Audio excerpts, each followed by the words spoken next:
할렐루야. 알기 쉬운 조직 신학의 김연한 목사입니다. 오늘은 교황제도에 대해서 한번 알아보도록 하겠습니다. 교황제도에 대해서 알아보기 전에 드릴 말씀은 어거스틴에 대해서 좀 한번 시간을 내서 이렇게 하려는데, 어거스틴에 대해서는 여러분들이 위인전을 많이 읽어보고 있어 알았을 것 같아서 그냥 넘어갔고 나중에 시간이 있으면 하기로 하고, 오늘은 교황제도에 대해서 한번 알아보겠습니다. 첫 번째, 교황제도의 시작은 어떻게 했나 알아봅니다. 교황제도와 이질교회가 만들어낸 그 부패를 먼저 알아봅니다. 교황제도에 대해서는 많은 사람들이 교회사를 연구하여 단편적으로 발표한 주관적인 자료들이 많으나, 종합적으로 보면은 초대교회가 형성되고 진행하면서 황제 시대를 거쳐 교황제도의 시작과 함께 교회들은 종교적 교계 제도를 형성시켰습니다.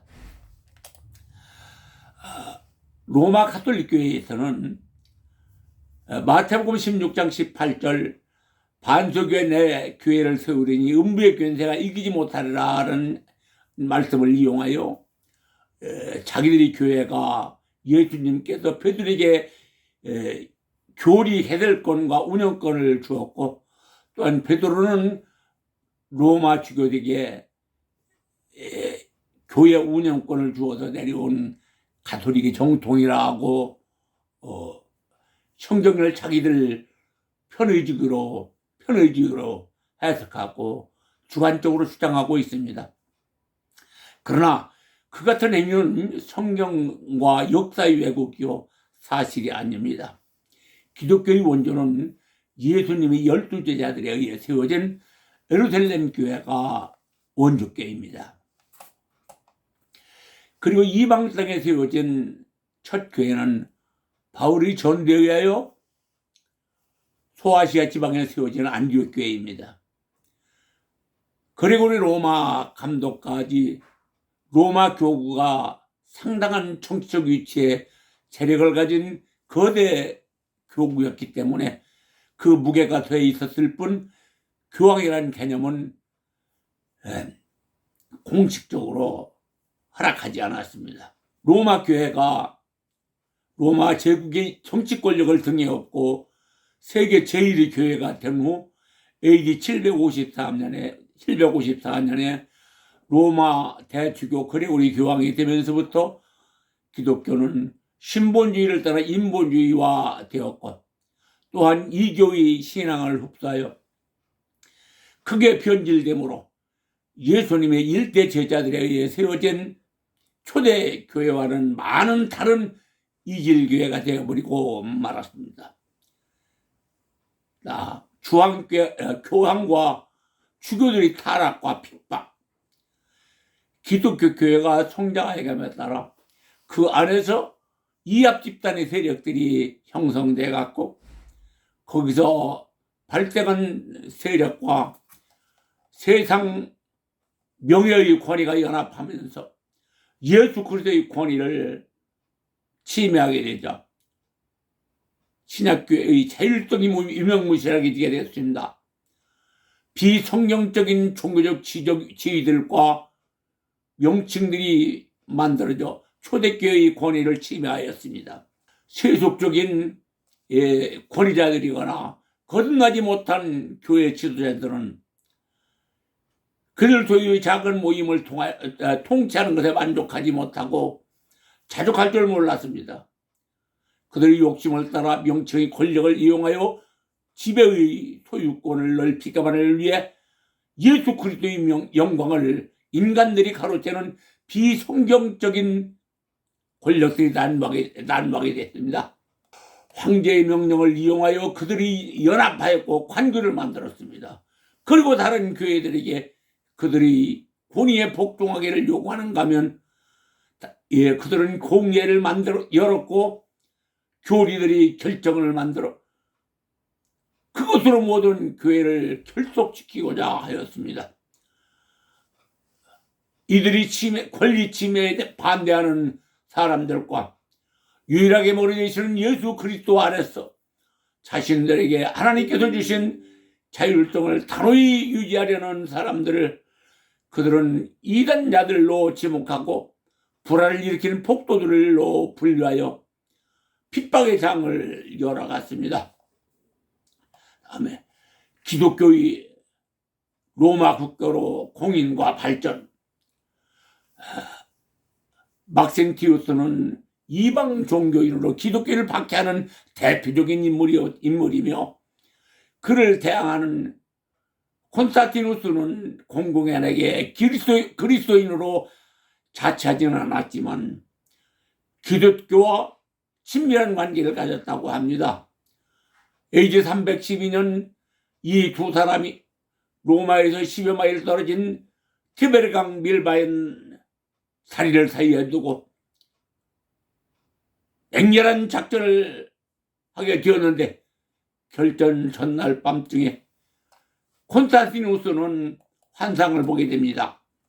이 징표를 사용하면 승리할 것이다 라는 환청과 함께 그리스도 이름의 징표를 보고 병사의 방패와 투구에 그 기호를 새기하고 자신의 철마 모든 병사들이 방패에 그 글을 쓰게 하고 출전하여 312년 12월 28일 막센티우스와의 전투에서 승리를 거두었습니다.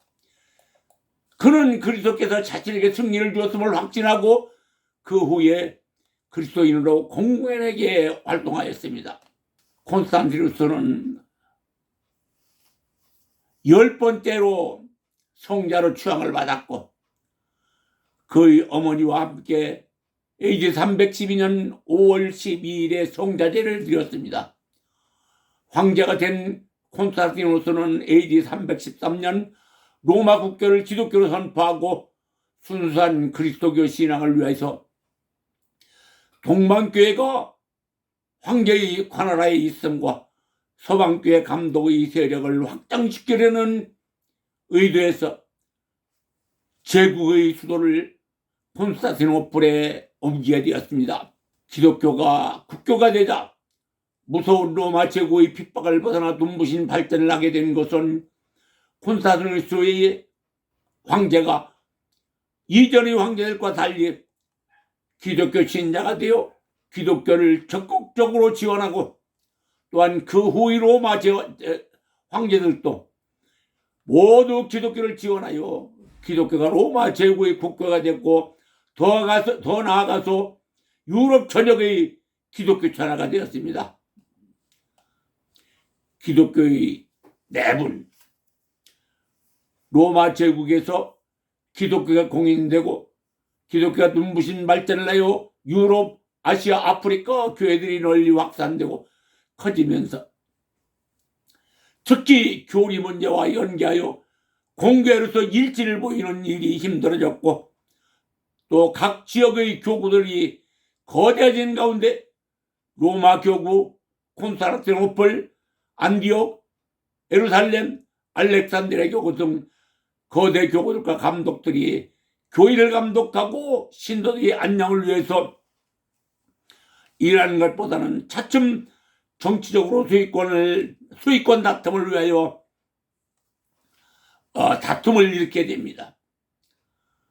일반적으로 역사가들은 그레고리 1세 때부터 지금의 교황제도가 시작된 것으로 기술하고 있으나 그레고리 1세 로마 감독까지는 로마 교구가 상당한 정치적 위치와 재력을 가진 거대 교구였기 때문에 그 무게가 더 있었을 뿐 최고의 감독이나 교황이라는 개념은 공식적으로 거절되었습니다.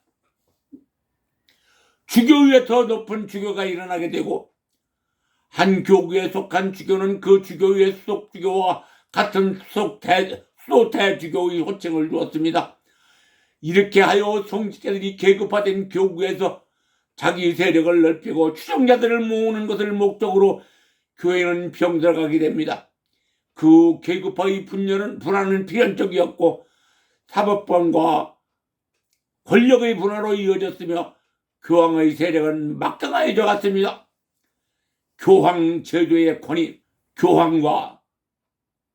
교황의 권한과 월권, 콘스탄티누스 황제 이후 로마 가톨릭교는 점차 그 틀을 갖추었고 AD 590년 그레고리 황제가 교황에 오른 뒤 중세기 교황 제도의 시작으로 종신 교황 제도가 되었습니다. 교황은 원래 아버지라는 뜻입니다. 로마 가톨릭교는 마태복음 16장 18절을 근거로 베드로를 성경 가운데 첫 번째 교황으로 인정하였고 이후 교황 조소와 교황은 잘못을 범하지 않는다는 교황 무어론으로 교황의 말이 성경의 권위와 동등할 정도로 높아졌고 교황에게 죄를 용서하는 죄 사함의 권위가 부여되었습니다. 이는 교황을 예수 그리스도와 같은 반열의 권위를 올려놓은 것입니다. 그 결과 중세기의 교황 제도는 매우 부패하였으며 교리적으로 사악한 이교의 실행으로 인하여 비조리가 생겼을 뿐만 아니라 도덕적으로도 타락의 극치에 이르렀습니다. 교황들이 타락한 모습, 중세기 교회사 가운데 많은 교황들 중에서 일부 소수 교황만이 존경을 받았고 대다수의 교황들은 믿기 어려운 죄악을 범하여 백성들은 도탄에 빠지게 이르게 됩니다. 뇌물을 받고 성직을 매매하고 권력을 찬탈하기 위해 암살하고 성경을 불태우고 성도들을 학살하는 일들을 수없이 저질렀습니다. 일부 사학자들은 이 시기를 성직자들이 성적 타락을 빗대어 포르노그라시라고 칭하기도 하였습니다. 9세기에서 10세기의 교황 선출은 이탈리아 몇몇 가문의 수중으로 떨어져 교황의 지위가 특정 가문에 선출되었고 결국 교황의 위치는 바닥으로 추락하였습니다.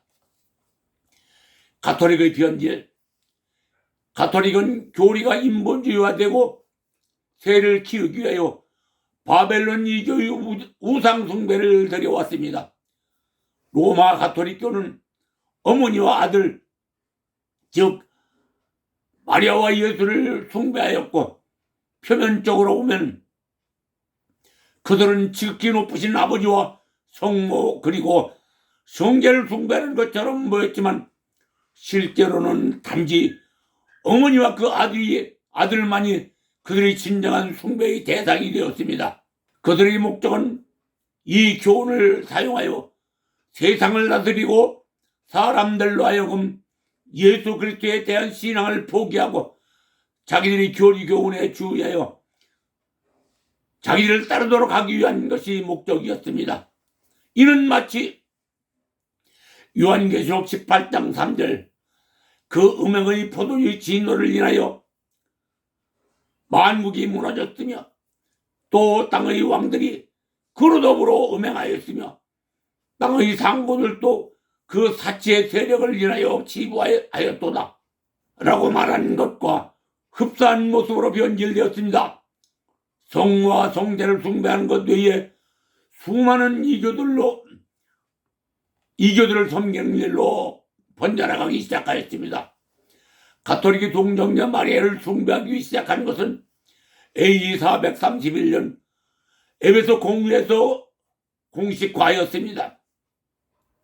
에베소는 세미라미스의 헬라식 이름인 아데미 여신을 섬기는 지역입니다. 그런 지역인 에베소 공회에서 아데미 여신을 대신할 마리아를 공식 인정하게 된 것입니다. 그 동기는 기독교가 로마의 국가가 되고 교황제도가 생기면서 그 세를 불리기 위하여 바벨론 용기를 수입하면서 바벨론은 종교의 숭배의 대상인 세미라미스를 숭배하기로 약속한 데서부터 시작되었습니다. 가톨릭은 바벨론과의 이 약속을 지키기 위하여 세미라미스라는 이름 대신 마리아를 하늘의 왕으로 숭배하며 바벨론교의 의식을 따르기로 한 것입니다. 마리아의 이름을 마도나로 개명하였는데 마도나는 세미라미스의 이태식 이름이라고 합니다. 그리고 마리아를 종신 처자를 주장하지만 마리아에게는 예수님의 자녀들이 있었습니다. 마리아 성모설은 AD 451년 갈케툰 공유에서 공식화되었습니다. 가톨릭은 바벨론 용기를 수입하면서 약속한 대로 세미라미스가 태양신인 님으로서의 아내이기 때문에 마리아도 성부의 아내가 되었습니다. 어머니 하나님이라는 것이지요. 그리고 마리아는 하나님의 아내이기 때문에 성자이신 예수를 낳았다고 주장하는 것입니다. 가톨릭의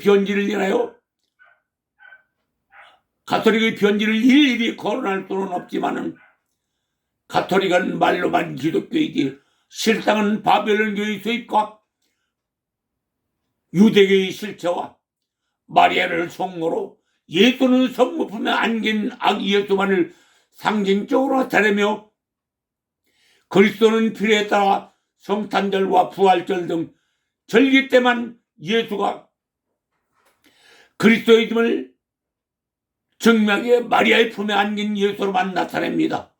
가톨릭은 한마디로 짬뽕 종교입니다. 가톨릭의 진실을 알면 그들과 교리 논쟁에도 뒤지지 않을 것이기 때문에 조직신학을 배워 가톨릭의 정체를 정확히 알아야 한다는 논리에서 말씀드렸습니다. 오늘은 여기까지만 하겠습니다. 지금까지 김연한 목사였습니다.